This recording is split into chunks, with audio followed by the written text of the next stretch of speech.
The following is a 5-part story shared on the subreddit Nosleep. Strange Findings at a National Trust Estate by Jack Porteous.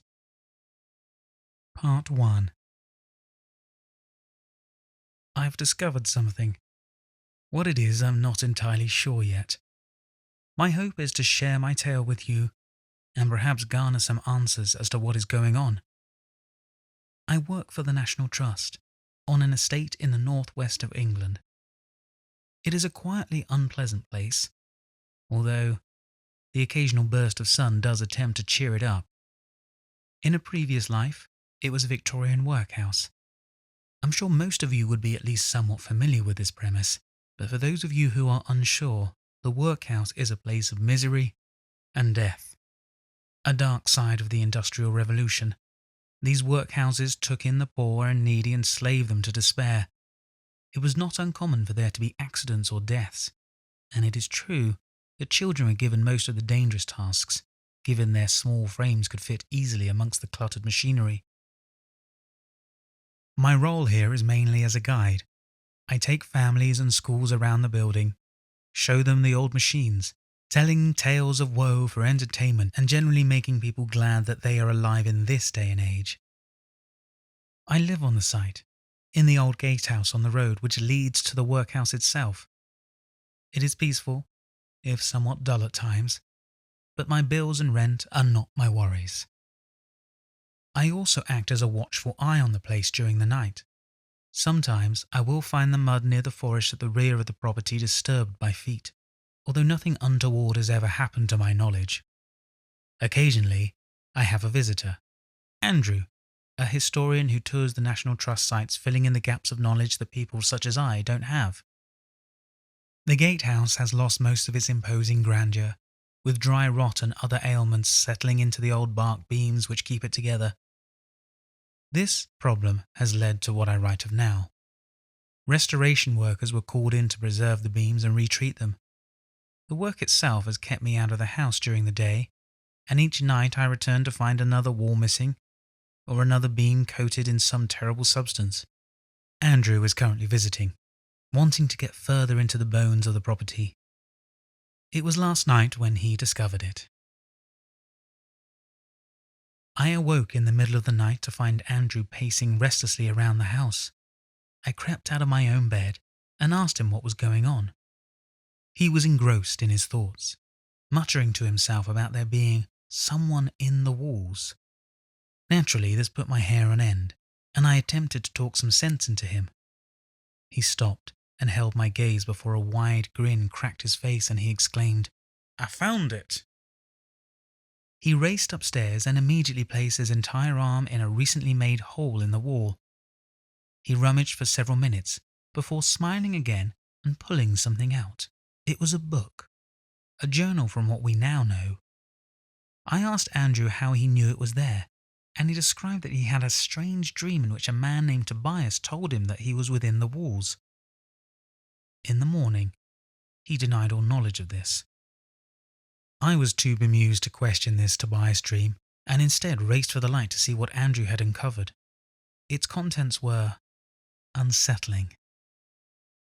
I have transcribed the most important bits below. October 23rd. The workhouse has become unbearably loud. When I first purchased the gatehouse, it was cheap and quiet, and the workhouse was simply a long, empty warehouse which backed onto an equally quiet forest. Since Henry Tanner has bought it and brought in those infernal machines, I cannot think for love nor money. The workers are woken early and sleep late, and their wails mixed with the clangs of machinery drive me to despair. I have noticed in recent days that the carts of workers are increasing. I dared to look out of my window at those wretched souls as they passed by. They were mainly orphans, no doubt scooped from a local orphanage for a few pennies. Some of them caught my glance and stared back as I watched the large doors of the workhouse open like the gates of hell themselves to swallow them. I did not want to watch, but could not tear my face away from those pitiful creatures. I dread to think what has happened to them since.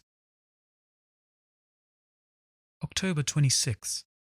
The shrieks of the mad and senseless now persist through the night. Not content with filling the day with waking nightmares, the cacophony continues unabated through the small hours.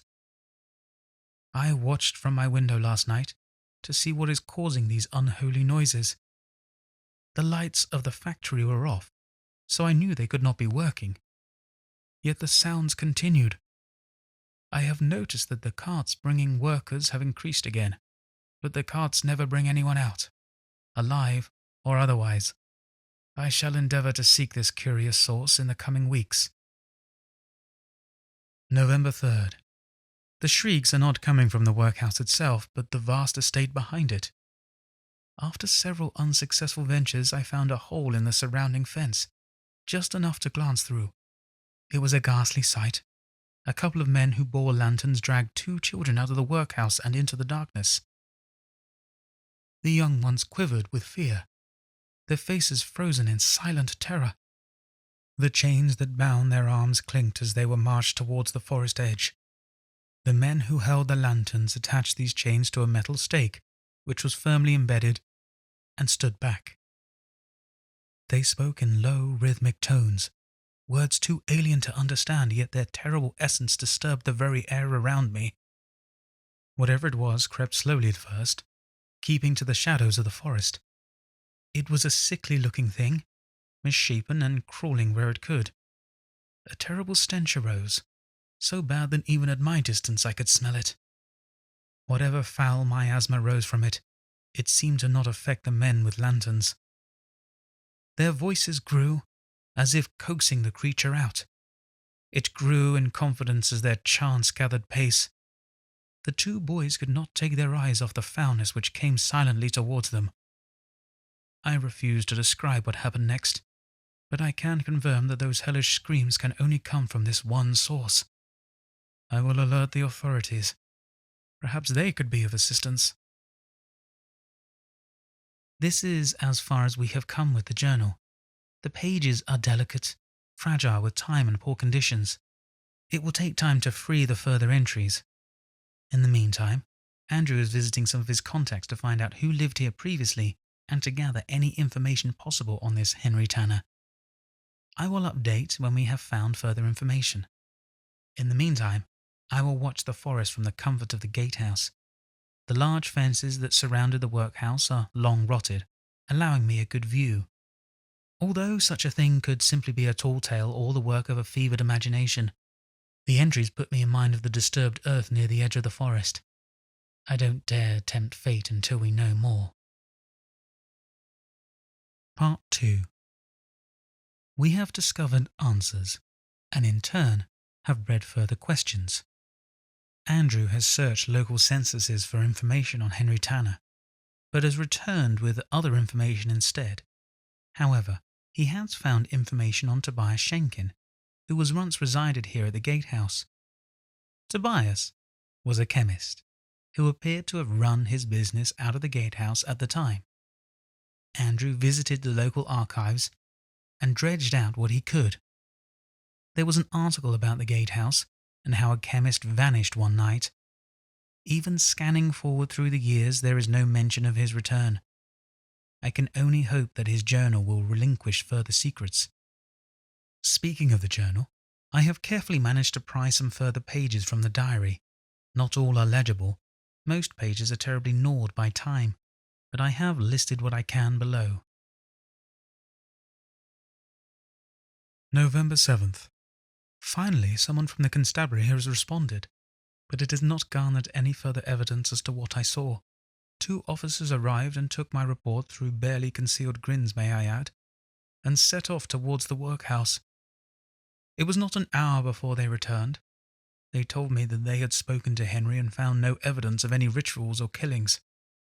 They also kindly advised me to stop sampling my own goods before leaving with a hiss of laughter. I know what I saw. It doesn't happen every night, but I am still awoken by those dreaded cries. I fear to go and watch again, but each time I hear them something pulls me. I fear that I may have to watch that vile ceremony again, to simply put the thought of my own madness from my mind. November 10th. I couldn't resist. I couldn't resist, but I know I should have. I do not know why such awfulness makes my soul yearn to watch such an event, but last night I crept under the cloak of night and watched the macabre display once more. It was a young woman this time, and another boy who I can only assume was her son. I couldn't turn away. They clutched each other fiercely as that thing stepped out of the woodlands once more, no less vile than my last sighting of it. I feel faint thinking about their fate. I paid closer attention to the ritual this time. The men who held the lanterns again sang, but I recognized that their voices were too deep for any human throat to emit. Their ominous tones caused what I can only describe as a mental vibration. It did not affect me to any degree, but it seems that this is what beckons the creature. I noticed too that the stake plunged into the earth was not a simply piece of wrought iron. Once the creature had taken what it needed, one of the men stepped toward it, bathing it in the lantern's light. Along the length of it were symbols, none that I recognized or am versed in. Some were swirled while others roughly hewn, and I can only surmise that these symbols were from an ancient language or some remote part of the globe. Now I must try to rest, although, however shall I rest again after seeing that I do not know. November 12th. Henry Tanner came to visit me. My heart thundered at first, thinking he or one of the men must have somehow witnessed my spying the other night. He was an odd man, slow and methodical in the way he moved, with an eye constantly studying some element of his surroundings. He spoke very directly, with an almost forced pronunciation.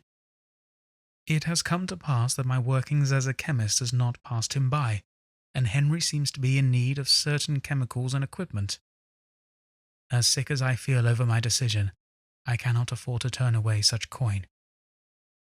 He has requested opiates, lots of them, and further chemicals that are designed to relax or restrict human functions.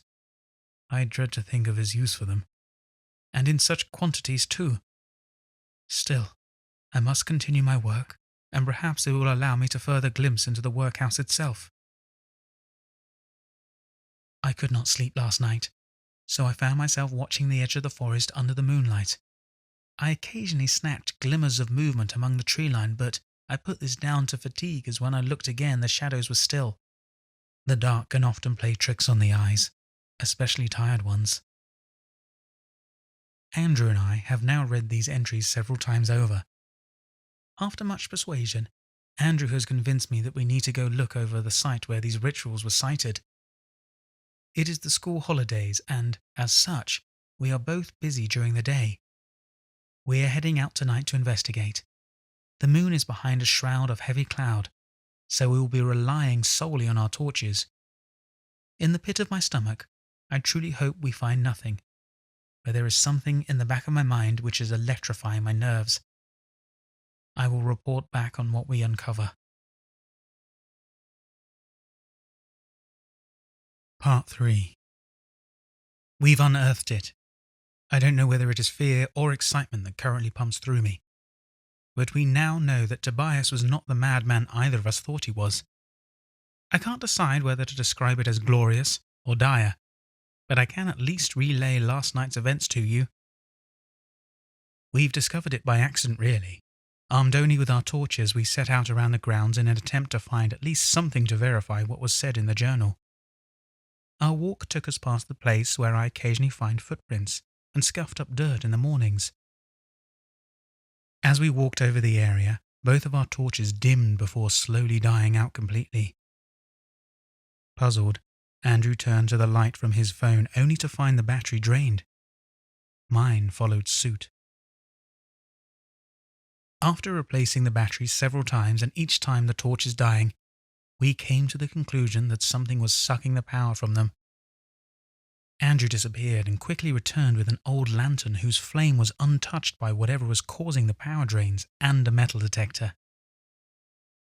The metal detector operated for 2 minutes before it died, but it gave us something we needed. Something beneath the soil spiked the detector instantly, and still screamed of its find up to 5 meters away. We quickly retrieved shovels and returned. I cannot describe the wave of unbearable nausea that came over me as we dug closer to the stake. Andrew seemed unfazed by it and continued digging as I rested. Eventually, we heard the metallic clang which signaled that we had found what we were looking for. Andrew scrabbled through the dirt and pulled out the stake. It was untarnished by time, still gleaming and showing terrible runes down its side. We didn't dare touch the thing, and even looking at it provided me with an unwanted migraine. The oddness of the night did not end there. We quietly returned to the gatehouse after filling the hole and patting the earth down. Andrew had to wrap the stake within a blanket to carry it.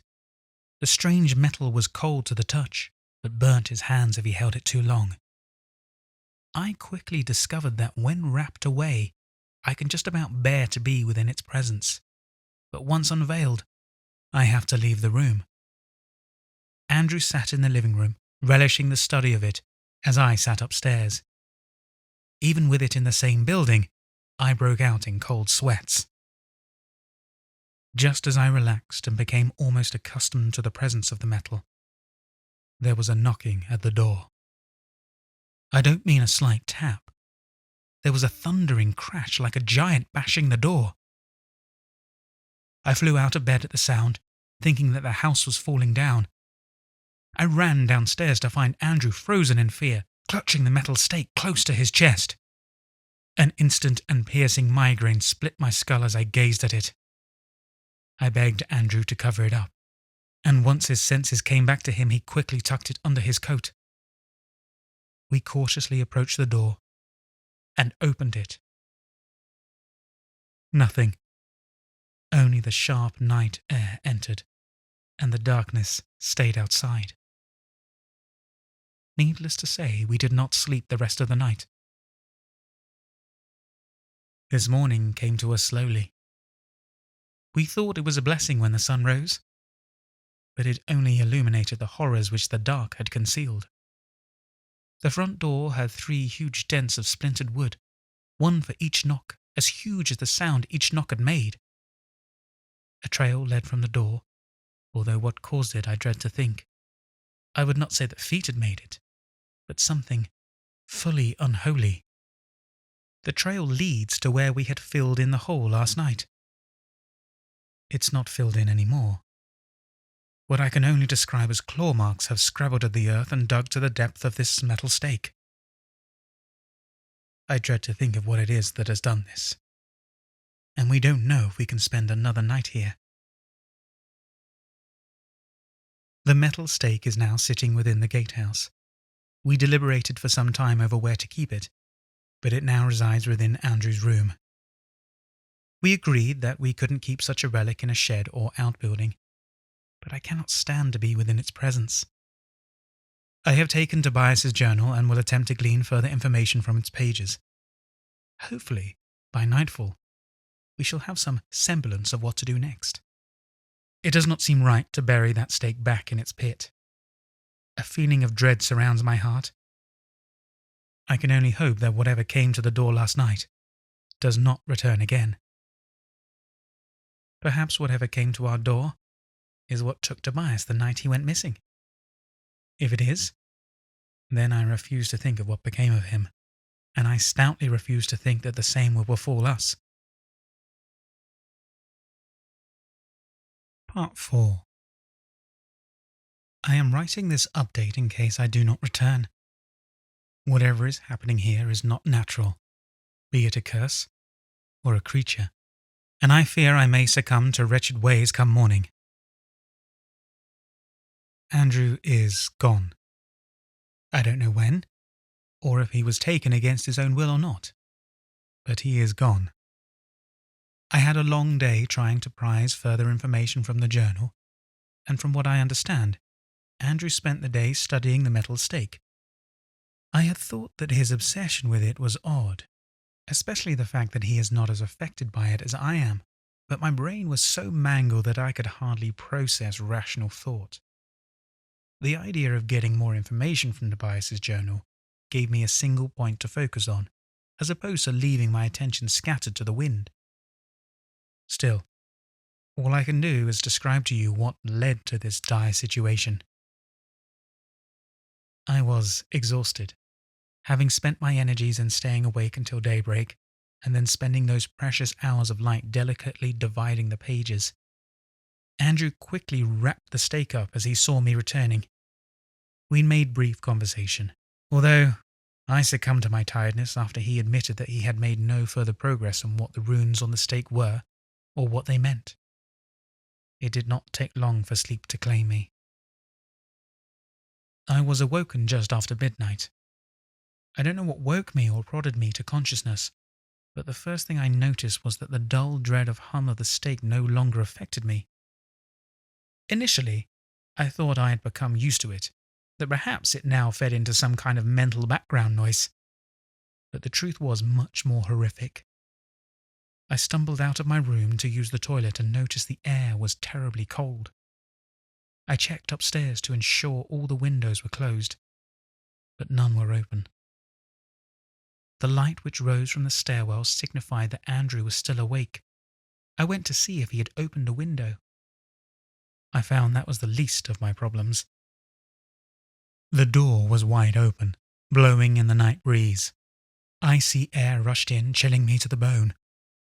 Andrew was not there, and nor was the stake.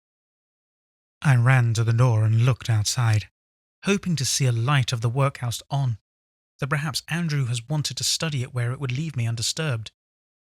Nothing but the darkness surrounded me. The door swung gently, not showing any sign of being forced. I switched on the outside light and found fresh tracks illuminated. The same tracks from the previous night that had been renewed, and, in the now boggy mud, a fresh set of footprints walked alongside them. I don't know how, but I swallowed my fear and followed. The tracks led the same path as they did the last time, but this time they did not stop at the hole where we found the stake. I followed the tracks with my torch and found them leading off into the forest. I had no choice but to follow. I have never walked deep inside these woods, only ever skirting their edge, but I soon found it to be dense with thorns and nettles. I followed the tracks as best as I could, tracking them by torchlight. I wandered for half an hour before they abruptly stopped. Both Andrew's and the other tracks had simply ended in a small clearing. Considering most forests are alive with noise at night, the silence of that area deafened me. It was that silence that allowed me to discover where Andrew went next. It is going to sound impossible, perhaps even mad, but I could hear Andrew calling out for help. His voice was hoarse with effort and volume, but I recognized it straight away. It had an odd, muffled quality to it, as if being heard through several walls. It dawned on me that he was beneath me. I only had my torch, so scrabbled at the earth in a vain attempt at reaching him. My hands barely broke the surface, but they did uncover the first step of a flight of stairs which led down into the ground. My heart thundered, and has not let up since. I don't know how deep these steps will go, or where they will lead, but all I know is that Andrew is somehow down there. I cannot leave him to die. I go now and try to unearth whatever horror has swallowed Andrew. I will leave you with the latest journal updates. I hope to return with one last outcome. November 16th. I supply them with more and more, but it is still not enough. Their demand for drugs seem to have no limit, and each time I meet a shipment requirement, they ask for more the next time. The cartloads of workers have increased, always women and children, especially the children. I have continued my spying sessions as and when I can. I have taken to calling the creature the Ogrid, as it seems to be the one word I can pick out of the rhythmic chants.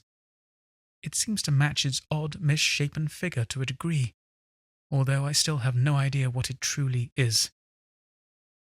It always comes from the forest, and its appetite seems exceedingly ferocious as of late.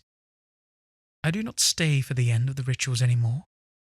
I do not think I could stomach it. All I see is that now it is groupings of workers chained to the stake, as many as 5 or 6 at a time. Usually, I would refer to God in this situation, but he seems a bit of a weak power here. November 23rd. I am at my end. I can barely write. My quill shakes so violently in my hand. I am not ill, no. It is fear that is causing my ruination. I knew I should have stopped spying, that I should have minded my own business, but it is too late now. One of them saw me. I suspect that they thought that someone had watched them for a while, as one of the men with lanterns was specifically sent to check the perimeter. He caught me in his lantern, and I knew full well that he saw me. I expected him to give chase, but he simply watched as I scurried back to the gatehouse. They know I know. I do not think it is death itself that scares me, but what will become of me after.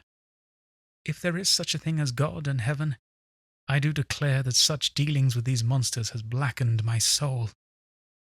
There is no chance of redemption. I will die, or worse, be sacrificed, and find myself cast into the pit. They are at the door. The smallest of knocks has announced them, and a glance from my window confirms that all of them are there. From this distance I can see quite clearly that they are wearing masks, although of what fearful entities they are I cannot tell.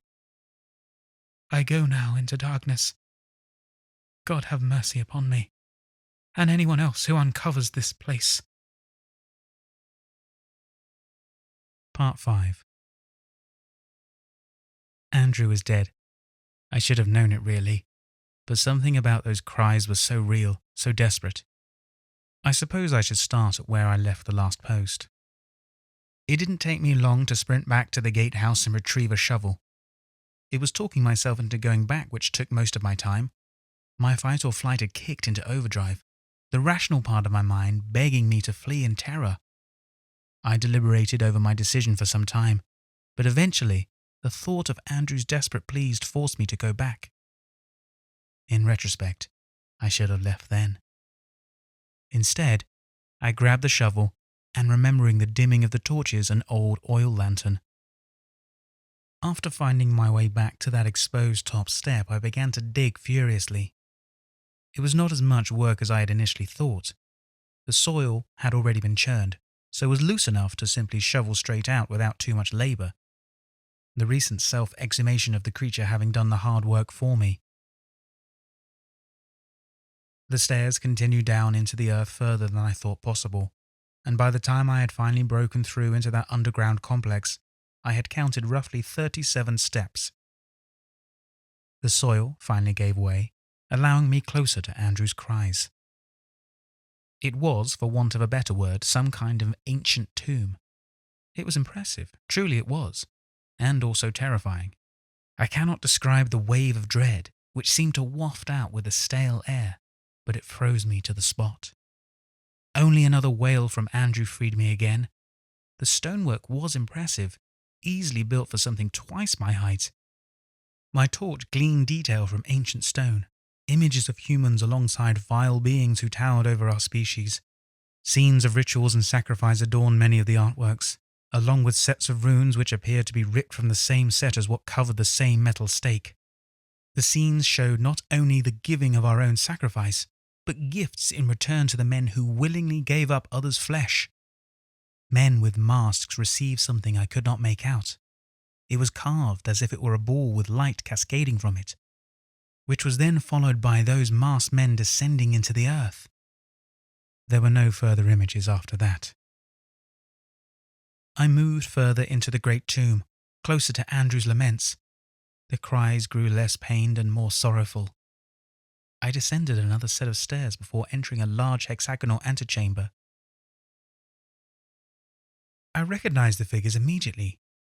Propped up against the large seat were the bodies of 9 men, 3 to each opposite wall. They were covered in long coats and each wore awful masks, matching the horrific faces of those tall beings. I looked among them and noticed movement. It was subtle, but it was there. Their bodies were disheveled and rotted, but their chests still rose weakly, their eyes still following me with rueful gazes. A couple of them allowed their mouths to gape, but only a putrid stench escaped. Between each of their legs was a lantern, ornately carved and still brimming with oil. It was then that I heard Andrew. Behind the chairs opposite my entrance was another, more hidden doorway. I cautiously passed the men sat there, their eyes swivelling to follow, but none of them attempted to grasp me. A short corridor led me to a pit. It was deep enough that my torch barely illuminated what was at the bottom. Perhaps that was a blessing. Something writhed down there, among the filth and bones. Its terribly ragged breathing echoed up towards me as it pulled itself through the gloom. It noticed me. I stepped back slowly as it rose to full height, just about reaching a quarter of the height of the pit. Then, it started to climb. I scrambled back to the room with the dead men and watched as it effortlessly pushed the chairs and their occupants aside. Its face was nothing the likes of which I would like to see again, but I know that it will haunt me every night until I die. The masks carved in their likeness did no justice to their truly vile appearance, dread and gloom, billowing out of it and smothering the chamber, its body secreting some oozy black substance. The creature turned back to the pit and reached for something. A piercing migraine split my brain as it revealed Andrew. He was nothing but a husk, as alive as the other men in the room. He still clutched the metal stake in his withered and bony grip. His mouth hung open like some of the other men, but his voice was managing to escape it in a constant and maddening scream. I don't know if he truly knew of his torment, or if it was just some trick of the creature, but fear ran freely through me as I witnessed it. My torch battery wilted, dropping me into pitch darkness, with only the terrified and eternal scream of Andrew piercing the air. I scrambled through my pocket and quickly gripped my lighter. My lantern burst into life, throwing flickering shadows around the chamber. The eyes of the masked men all turned to me, their intense stare burrowing into me. The creature itself stepped back. It made a noise so unfathomable that I failed to find words to describe it. It dropped Andrew, his body falling to the floor in silence. His terrible screaming stopped. The creature hissed and roared again, backing into the corridor which it crawled from. It was then that I realized it. The masked men had used lanterns in their rituals for a reason.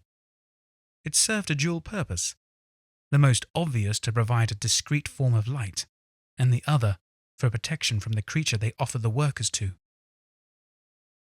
I stepped forward, forcing the creature back into its pit. I looked down only to find the lantern not strong enough to illuminate the darkness. I said a quiet prayer and threw my lantern into the depths. A hellish scream rose from the pit, the creature howling in agony as oil and flame spattered across the floor. I hurried into the other room by the flame of my lighter and threw another 2 in for good measure. The creature thrashed violently, slamming into the walls of the pit. The ancient stone surrounding me shook, debris falling all around. I lit the other lanterns, leaving them to light the room before escaping with the final one myself. I escaped into the cold night air, howls of anguish chasing after me. It was not long before the entrance itself collapsed, burying itself in the stairs once more. The rest of the night was a blur. I am no longer at the estate. All of the belongings that I could carry are with me, and a friend has kindly let me stay until I can find another job. When I appeared on their doorstep, eyes still wild with fright, they did not think to ask me any questions. I do not think I can bear to answer. The main thing is that I am safe. I will be posting my resignation in the morning.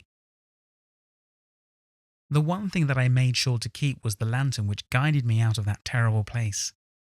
Even though I watched the creature writhe and thrash in the flames, even though I watched the place crumble around it, there is still some part of my mind which refuses to believe the creature is gone. After all, if such a horror can lurk within the depths of our world for so long, how many others are out there? Thank you for listening to and or watching this video. The story was written by Jack Porteous. In the description to this video is a link to his Reddit page. Check out his other stories there. If you enjoyed this video, please go ahead and hit the like button. And if you haven't already, subscribe to my channel so you can keep up to date with all of my uploads.